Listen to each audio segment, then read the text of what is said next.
PGI malah bersuara untuk Yahya Walauni, padahal pelapornya kan bukan PGI, pelapornya itu kan dari orang lain ya, tapi PGI yang malah memberikan pernyataan maaf. Ini sangat mengkhawatirkan kondisi PGI ini ya. Coba kalau PGI teriak Somad di penjara, selesai nggak Somad? Selesai langsung masuk bahwa ada yang nggak benar di PGI ini, ya, bahwa PGI ini jangan-jangan PGI sudah kadrun, bubarkan itu PGI. Kalau kalau Santo Gus Dur mengusulkan MUI dibubarkan, maka Nabi ke-26 bersabda, bubarkan PGI. Siapa yang mendapatkan manfaat dari PGI? Nggak ada, cuman pengurusnya doang. Apakah orang Kristen mendapatkan manfaat dari PGI? Nggak ada. Apakah suara orang Kristen didengar oleh pemerintah melalui PGI? Tidak. Justru malah PGI menguatkan semua kebijakan-kebijakannya MUI. Siapa yang jadi korban? Yang paling kelihatan Muhammad Kaceh sekarang. Yang paling kelihatan Muhammad Kaceh yang jadi korban di depan mata dan didiamkan, dibiarkan. Kita tidak percaya lagi pada PGI. Memang beberapa gereja harusnya kritis terhadap PGI. Bukan PGI-nya, terutama pengurus-pengurusnya yang sekarang ada ini. Contohnya ketika ada pembakaran gereja, penutupan gereja, mana suara PGI yang tidak ikut berjuang membela Muhammad Kaceh. Ya, ini peran PGI yang kita pertanyakan untuk di masa datang ini. Nah, ini yang saya juga heran. Jadi sebenarnya mereka tuh nggak perlu takut karena ini sudah menjadi kasus internasional. Kalau tidak disuarakan gini ya pasti sudah habis. Karena itu ya sekalian saja. Berita di luar ini bahwa MKC meminta maaf. Saudara-saudara, tidak ada minta maaf. Ahok aja diedit itu videonya sehingga Ahok dikenakan pasal penistaan agama. Pendeta-pendeta besar tidak ada yang meneriakannya. Ikut ngomong tidak ada. Satu-satunya dosa yang tidak bisa diampuni adalah menghujat Roh Kudus. Oleh karena itu, saudara-saudara, tidak ada minta maaf. Saya bukan tidak setuju dengan undang-undang penistaan agama ini. Saya sangat setuju.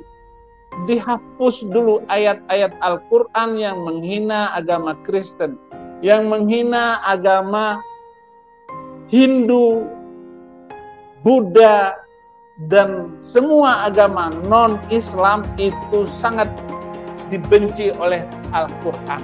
Karena Al-Quran bukan saja menghina, membolehkan membunuh manusia lain karena beda agama. Kalimat dan ucapan di dalam Al-Quran itu boleh membunuh manusia lain karena beda agama. Antum mencintai pemain bola kafir, boleh nggak? Nggak boleh. Dipajang fotonya, kaosnya, nggak boleh. Dia mencintai orang kafir, loyal kepada orang kafir, membela orang kafir. Berarti kalau sudah membela orang kafir, dia masuk orang beriman atau bukan? Bukan. Masuk kepada golongan apa? Munafik. Dan saya kira kalau saya diminta menjadi saksi ahli, ya mungkin cocok. Dan saya senang. Mengapa saya anggap cocok dan senang? Karena gini, kalau ada orang yang melawan Yahya, getol melawan Yahya sejak bertahun-tahun yang lampau, itu adalah saya. Saya pikir ya Yahya kan pernah tantang kan, ya lapor saya di polisi, nanti saya bongkar semua. Dan saya bayangkan seandainya memang dalam sidang dan saya jadi saksi ahli dan diberi kesempatan untuk ya sedikit pemanasan dengan Yahya juga, itu bagus lah ya. Itu pasti senang sekali saya kalau bisa berhadapan dengan dia karena sekian lama tidak pernah tercapai. Ahok dibilang maaf, kalau bilang maaf berarti dia terbukti bersalah, tetap dituntut. Ya, jadi ini kan setting ini supaya pihak KC atau pengacaranya mau membuat kata maaf juga. Jadi jebakan Batman ini kan ternyata KC-nya kuat. Sebagai orang Kristen, menurut saya beliau adalah seorang tokoh yang betul-betul memiliki hikmat Allah. Saya sangat mengagumi beliau. Batu hitam itu ya Allahnya orang Islam, walaupun seluruh ulama Islam mengatakan kami tidak menyembah batu hitam. Tetapi kenyataannya kenapa harus pergi ke Arab Saudi untuk mutar-mutar batu hitam itu? Bahkan kita kalau naik haji itu putar 7 kali. Sekali putar, cium itu batu hitam. Putar lagi sekali, cium batu hitam itu. Tidak ada masuk surga di dalam Islam itu. Lalu saya tunjukkan ayatnya. Quran surat Al-Ahqaf ayat 9. Jadi Nabi Muhammad tidak tahu apakah dia masuk surga atau tidak. Nah ini yang dimaksudkan oleh Muhammad Kacai, bahwa tidak ada keselamatan di dalam Islam. Benar, itu ada di dalam Al-Quran kok.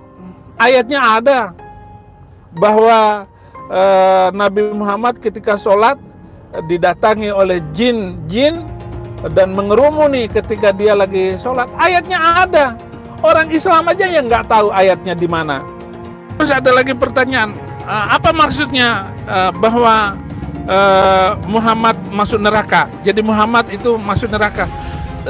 Jelas aja karena Al-Quran juga bilang begitu. Quran surat ke-19 ayat 71 dan 72. Dan Al-Quran itu boleh membunuh manusia lain karena beda agama. Saya tunjukkan ayatnya tadi. Surat ke Al-Baqarah ayat 191. 300 ayat di dalam kitab itu boleh menyelesaikan nyawa orang. Bela kitab sucinya, bela Tuhannya, ya kan? Kalau Tuhannya pun setan mungkin dibela juga, kan begitu?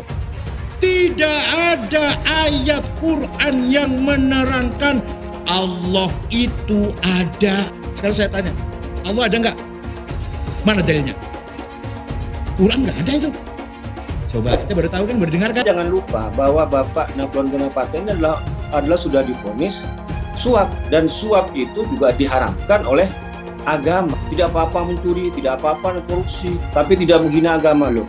Sama saja perbuatan mencuri pidana itu juga diharamkan oleh agama. Kalau seperti ini apa bedanya dengan seorang teroris? Oleh karena itu bagi saya wajar ya kalau seandainya Napoleon Bonaparte ini marah kepada Kece. Orang lain tidak boleh menghina agama Islam. Jangan menggunakan kata Allah untuk berlindung atas korupsi. Mau ditangkap tiba-tiba jadi rohani menjual nama Allah. Jangan menggunakan nama Allah sembarangan. Jangan menjual nama Allah untuk korupsi, untuk berlindung di balik mempertahankan status quo atau kenyamanan korupsi tadi. Tidak bisa. Nah, habis dihajar begitu, wah kacanya udah ampun-ampun, bayangin itu orang kena gula, pincang gitu ya. Udah timpang begitu, kena gula, dihajar habis-habisan, badannya kurus lagi si Kacai kan, Anda tahu sendiri itu si Kacai, orangnya kecil begitu. Disiram air, dihajar lagi, bangun dihajar lagi. Wah, ngeri saudara itu. Jangan di ini Pak, nggak boleh Pak sama keluarga. Oh nggak bisa, ini bisa dibunuh si Kacai ini. Bisa dibunuh, kalau kita diam bisa dibunuh. Justru kalau kita teriak, kalau sampai Aceh mati, kita sudah tahu nih siapa yang bunuh dia nih. Aceh itu ya harusnya yang sebandingnya tuh dengan Irena Handono, Abdul Somad, itu yang harus ditangkepin. Ustadz Abdul Somad itu guys, mereka adalah penista agama, sudah dilaporkan bertahun-tahun, tetapi tetap saja tidak ditangkap oleh polisi. Karena polisi takut oleh umat mayoritas agama Islam guys. Penistaan salib Ustadz Abdul Somad guys, dan sampai sekarang si UAS ini tidak ditangkap juga oleh polisi. Ya polisi tahulah sendiri, polisi mah aduh takutan kalau polisi Indonesia mah. Menyemburkan ujaran kebencian, menebarkan berita bohong, itu berlangsung berulang-ulang dan bertahun-tahun. Saya harus melakukan penegakan hukum yang tegas terhadap model seperti ini. Gak ada gigi mundur, maju terus. Kalimat-kalimat dari Ustadz Abdul Somad ini jelas adalah satu omongan yang layak disebut sebagai penistaan agama. Ustadz Abdul Somad, kalau mau diperkarain, perkarain! Kalau mau dilaporin, laporin! Kita ngomong begitu sah-sah saja, gak ada salahnya. Allah yang bilang kok. Jadi apabila Abdul Somad yang menghina salibnya orang Kristen tidak mau meminta maaf, karena dari isi ceramah kau itu menimbulkan keributan antar umat beragama. Memangnya kau pernah lihat itu jin disalib? Hah? Dan mereka merasa marah dan tersinggung karena mereka merasa kau melecehkan agama mereka, salib mereka. Walaupun kau pernah lihat ada jin atau tuyul, ada apapun di salib, gak usah kau omongin. Bikin aja Somad ya. Apabila ada orang non-muslim mengatakan di tasbih itu ada tuyul, kuntilanak atau genderuwo, marah gak kau? Ingat loh, nanti di neraka itu justru banyak yang muslim yang masuk neraka. Agama musuh besar Pancasila. Indonesia itu harus memisahkan antara agama dan negara. Agama dan negara kalau dicampur aduk, maka dua-duanya akan mundur. Kalau negara ingin maju harus dipisahkan dari agama. Mana lebih bagus Pancasila sama Al-Quran? Gitu kan? Sekarang saya mau tanya nih semua. Yang berjuang di abad 20 itu Nabi yang mulia Muhammad apa Insinyur Soekarno untuk kemerdekaan? Saya minta jawaban.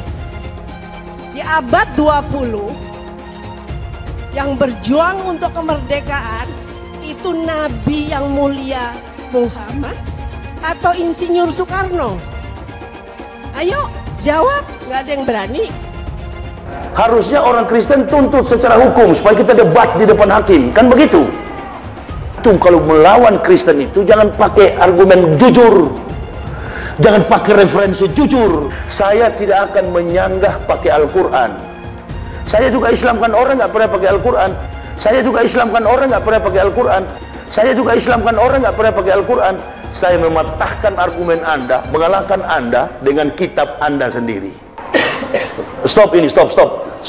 Ustadz Yahya Walone, maka dia lebih dulu masuk surga daripada Abdul Somad. Ustadz Yahya Walone itu bersih sebersih-bersihnya, diulang dari nol, tak ada dosanya sama sekali. Sedangkan Abdul Somad ini lapendos, lelaki penuh dosa. Ini negara ini bukan milik Jokowi dan Prabowo. Ya, 2024 milik Anies Baswedan. Wakilnya siapa? Ustadz Abdul Somad. Orang yang dipakai oleh Allah di zaman para nabi, model-modelnya seperti saya dan Ustadz Somad.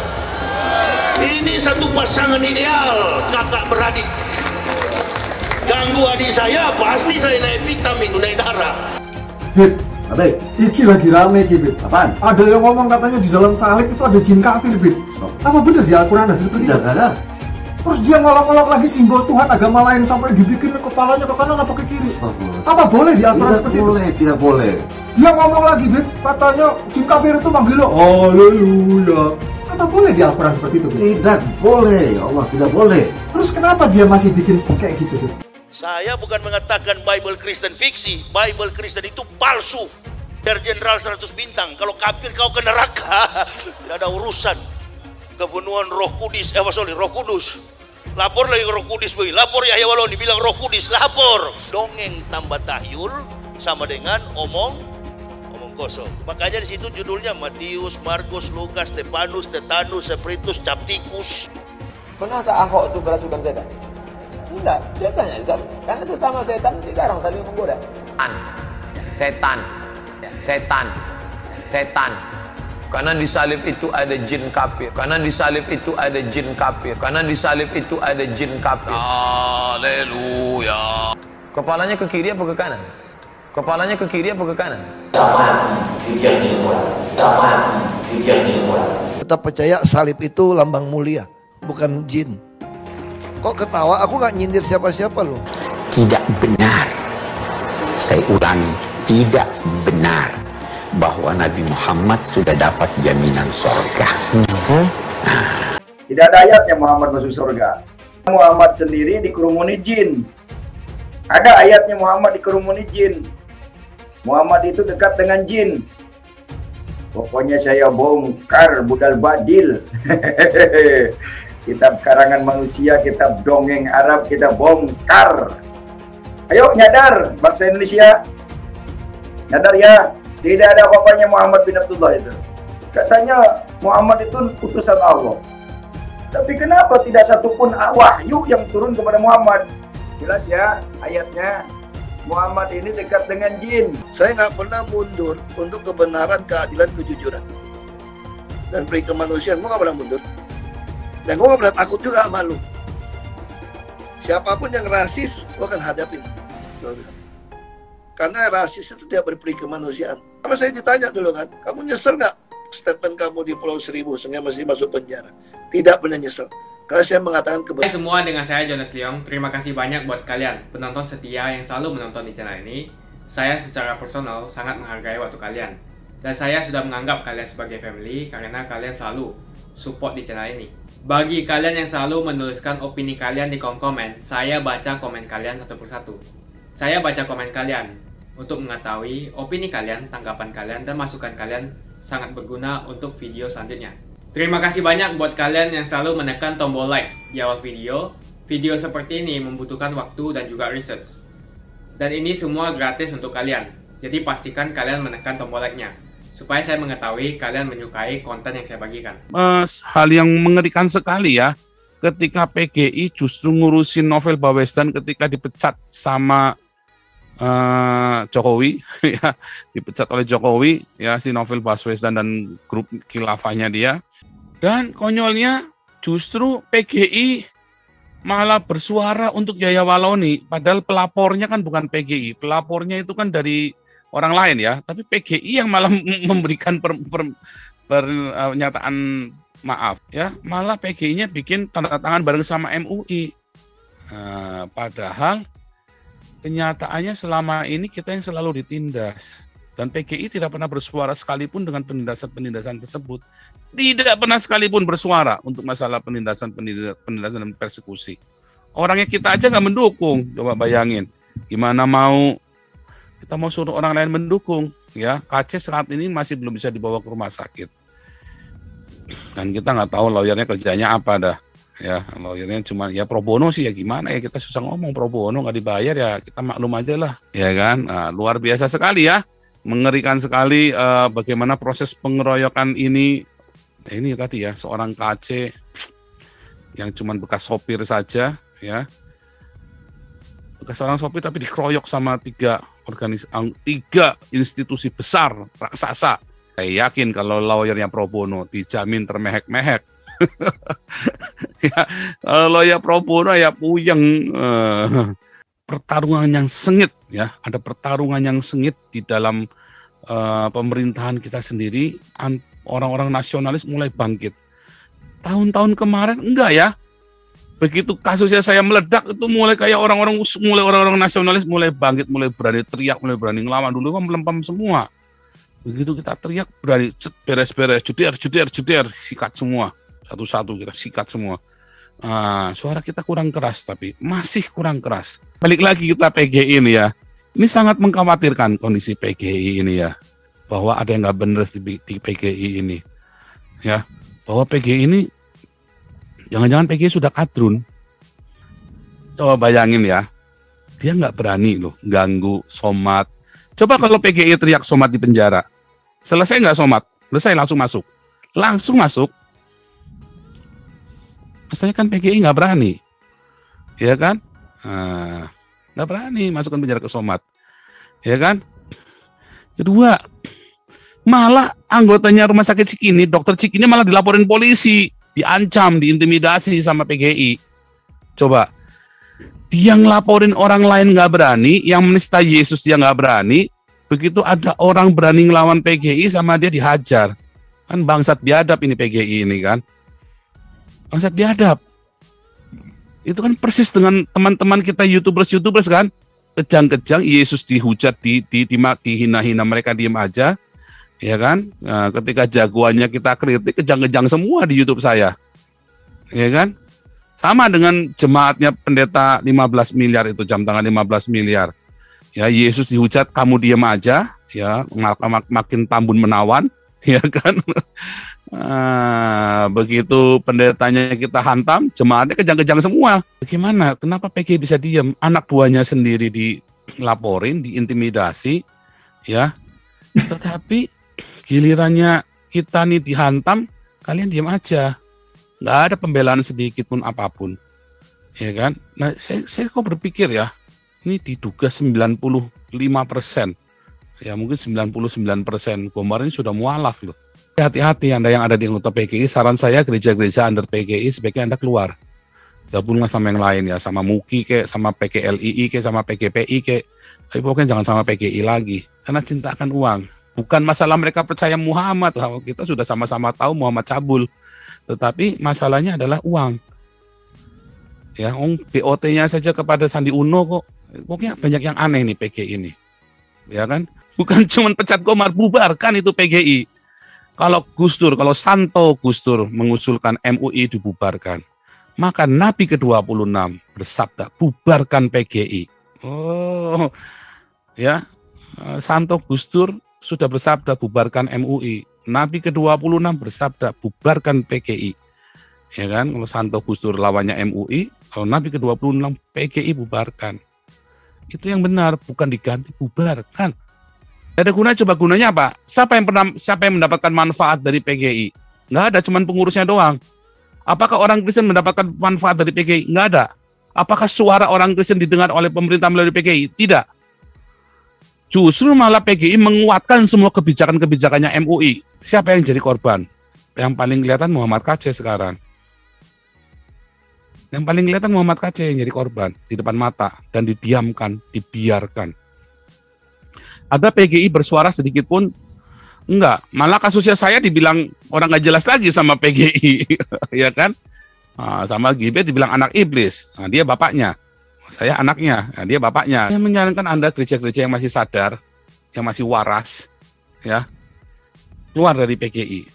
Nah, MUI-nya, ya, sekarang PGI-nya takut sama MUI atau dibeli. Ketika MUI berani teriak dengan lantang, tangkap si Paul, ya, bahkan si wakil presiden Republik Indonesia menginginkan kepala saya, PGI-nya malah ikut sumpah serapah ke saya. Kenapa dia ikut sumpah serapah? Karena dia takut dengan teriakan saya, PGI ini. Nampaknya pengacara itu tidak punya nyali untuk bertarung. Sekarang pun kondisinya itu kan kita nggak tahu. Dia remuk, dihajar seperti itu, mestinya kan kondisinya remuk. Nah, kok tidak bisa menyampaikan? Kalau Yahya Waloni saja bisa diperiksa, keluar dan diperiksa kesehatannya, kok ini yang dihajar gitu, diperlakukan tidak karuan, kok tidak bisa memperjuangkan. Ya bisa jadi dia juga ditekan atau agen dari luar sehingga dia itu tidak menjalankan apa utamanya dia dari pengacaranya. Nah, kemudian juga sebetulnya ketakutan itu timbul juga mungkin dari ancaman-ancaman dari luar terhadap keluarganya atau dia sendiri. Ini sudah menjadi kasus internasional, ya kenapa takut? Nah, ini kan mestinya tuntaskan saja. Saya yakin kalau Pak Muhammad KC itu sudah tahu risikonya, ya risiko terjelek mati, ya, itu sudah tahu. Tapi kenapa pembelaannya tidak optimal gitu? Nah, ini yang saya juga heran. Jadi sebetulnya mereka tuh nggak perlu takut karena ini sudah menjadi kasus internasional. Kalau ini tidak disuarakan gini ya pasti sudah habis. Karena itu ya sekalian saja, ya risiko sudah tahu. Nah, itu harus disuarakan. Jadi mungkin juga memang ditakut-takuti atau dia menjadi agen dari luar. MKC itu mendapat simpati oleh banyak orang. Nah, jangan hanya sekedar memanfaatkan simpati banyak orang saja pengacara itu. Muhammad KC mendapat simpati tidak hanya di Indonesia tapi juga di luar negeri, karena itu harus optimalkan. Sesungguhnya ini Muhammad KC itu tidak hanya dimungsuhi oleh, yang jelas kalau oleh MUI yang melaporkan, oleh PGI malah ya tidak sinkron dengan pembelaan apa upaya-upaya pembelaan dilakukan oleh pihak-pihak yang selama ini sudah berjuang untuk Muhammad KC, tapi juga oleh pengacaranya sendiri kelihatannya malah mengkerdilkan perjuangan ini. Maksudnya ini satu lagi. Jadi terkait PGI itu memang mengenaskan karena peran yang harus dia ambil itu mestinya membela anggotanya, warganya yang dalam berbagai hal. Contohnya ketika ada pembakaran gereja, penutupan gereja, mana suara PGI? Tapi kalau dia terus sekarang mengambil langkah memberi maaf, seolah-olah dialah yang berjuang. Memang maafkan itu kita bisa saja, tapi etikanya itu kan di mana itu dia tidak berjuang, membela tiba-tiba memaafkan, seolah-olah mengambil peran orang-orang lain yang sebetulnya dia tidak ikut berjuang membela Muhammad KC. Ya, ini peran PGI ini yang kita pertanyakan untuk di masa datang ini. Kita tidak percaya lagi pada PGI. Memang beberapa gereja harusnya kritis terhadap PGI, bukan PGI-nya terutama pengurus-pengurusnya yang sekarang ada ini. Semua orang tahu bahwa mengampuni adalah sifat mulia. Sebagai pengikut Kristus kita mengerti bahwa mengampuni menyenangkan hati Tuhan.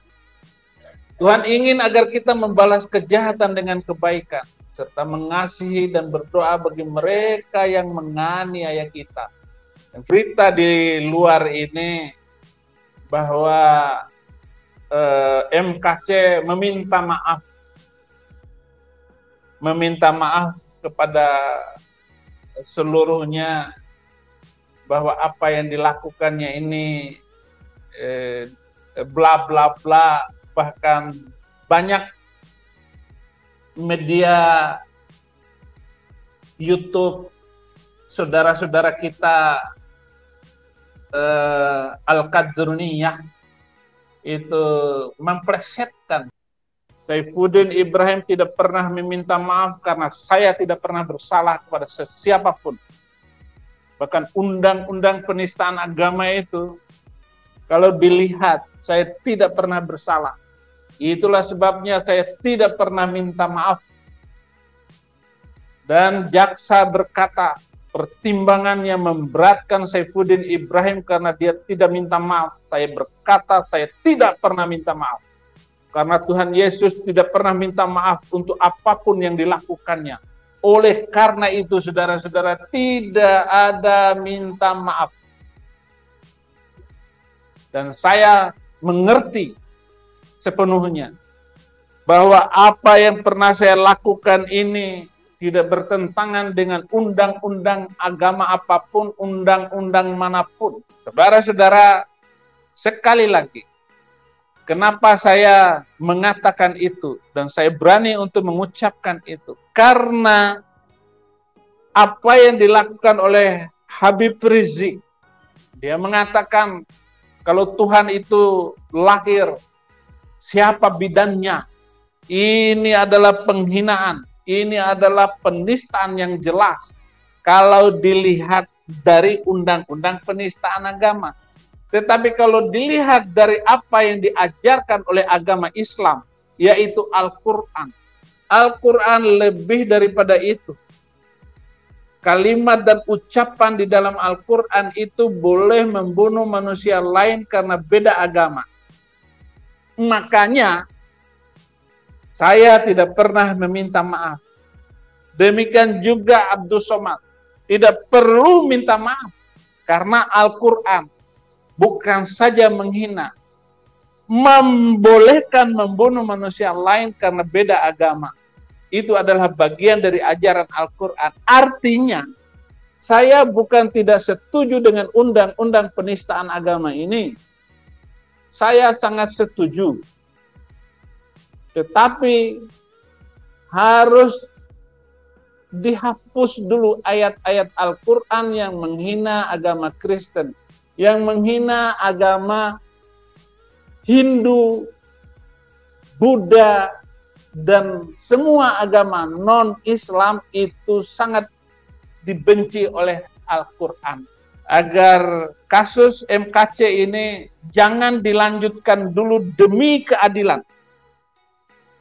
Demi Pancasila dan Undang-Undang Dasar 45. Dan apa yang saya ucapkan ini, saya bisa pertanggungjawabkan dunia akhirat.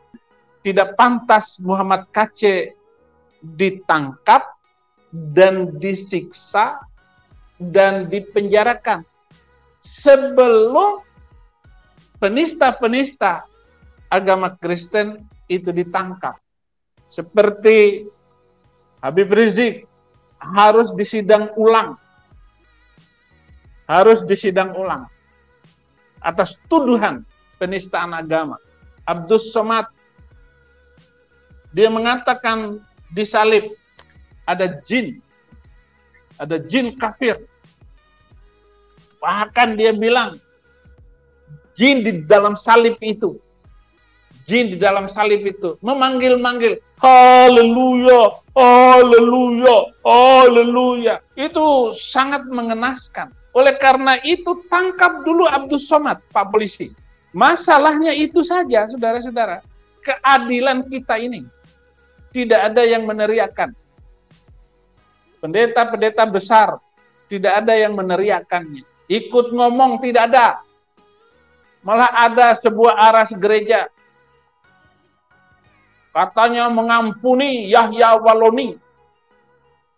Padahal jelas Yahya Waloni menghina Roh Kudus dengan mengatakan Roh Kudus. Satu-satunya dosa yang tidak bisa diampuni adalah menghujat Roh Kudus. Yahya Waloni jelas sekali dia menghujat Roh Kudus dengan mengatakan Roh Kudus. Ada aras gereja mengampuni. Apa hak kamu? Dengar baik-baik. Tapi enak saja kalian mengampuni Yahya Waloni.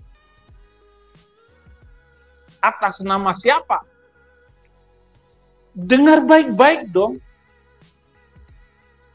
Penghinaan Yahya Waloni sudah luar biasa. Makasih banyak buat kalian yang nggak skip dan nonton video ini sampai habis. Saya secara personal sangat menghargai waktu kalian. Makasih banyak buat kalian yang sudah tekan tombol subscribe. Dan makasih banyak buat kalian yang sudah tekan tombol loncengnya. Jangan lupa bagikan informasi ini ke teman atau family Anda. Mungkin teman atau family Anda membutuhkan investasi ini. Oke guys, sekian dulu dari saya. Jangan lupa follow Instagram saya di @johannesleongofficial untuk kata-kata motivasi setiap harinya.